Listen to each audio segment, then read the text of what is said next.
Kararating lang ng anak ko galing sa abroad at dala yung mga alak na yan.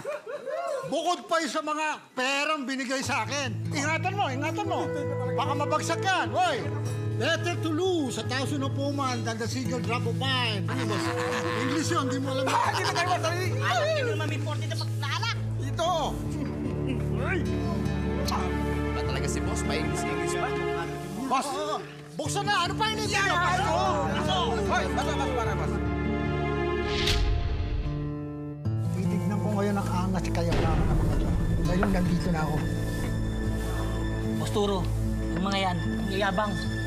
O yung mga dating pulis. Hindi nila alam, ang mga taga rito, matatapang. Relax ka lang. Dahil ang tambutso ko pag nasayaran ng alak at nag-overheat ito, pegol ang gaabuti sa akin ng mga yan. Yan ang gusto namin sa'yo, Boss Duro. Kahit mga taga-Maynila yung mga yan, wala kang kinakatakutan. Hindi pa pinanganganak ang taong kakatakutan ko. Ang sarap, yung 40 na alak. Chong, tayo yata pinarinigan ng mga to eh. Manager, kaya mo na. Huwag natin patulan. Baka mamaya lumala pa yung sitwasyon. Huwag niyo nang pansinin mga taong ganyan. Mapakilala lang yan.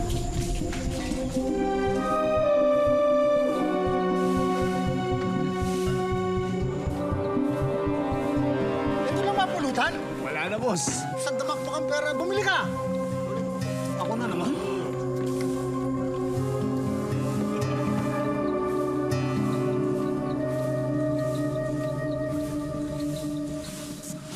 Alam mo, Ardo, natutuwa ako kasi naging magkaibigan tayo. Sa biruin mo, ang bata ko pa, di ba?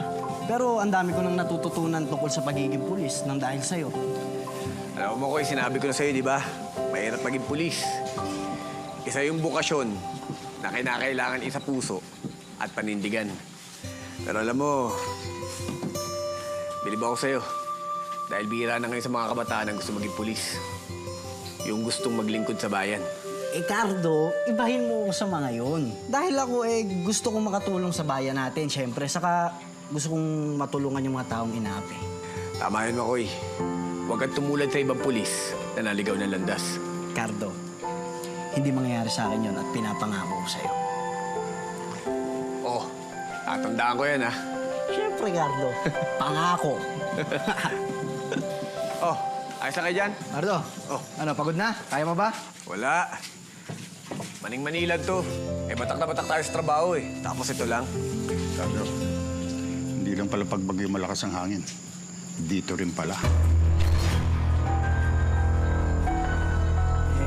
Manager, bakit may problema ba? Wala. Gato. Sabi ko, huwag nang pansinin. May mga tao talagang ganyan, nagpapakilala. Mga bago tayo dito, kaya dinuduro tayo. Ganyan talaga yung mga yun, lalo na yung si Turo. Kaya akala mo kumasta, akala mo sa kanya tong rancho. Tapos alam mo ba tawag sa kanya? Bossing. Napakayaman.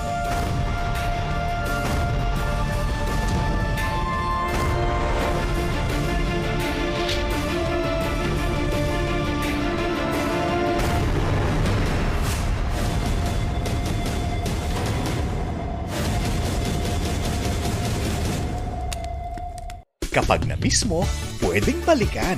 Pwedeng panoorin ang videos at playlists na gusto mo. Like, comment, at ishare ang videos kasama ng lumalaki nating pamilya sa online world. Kahit kailan, kahit saan pa. Forever tayong kapamilya. Kapamilya Online Live.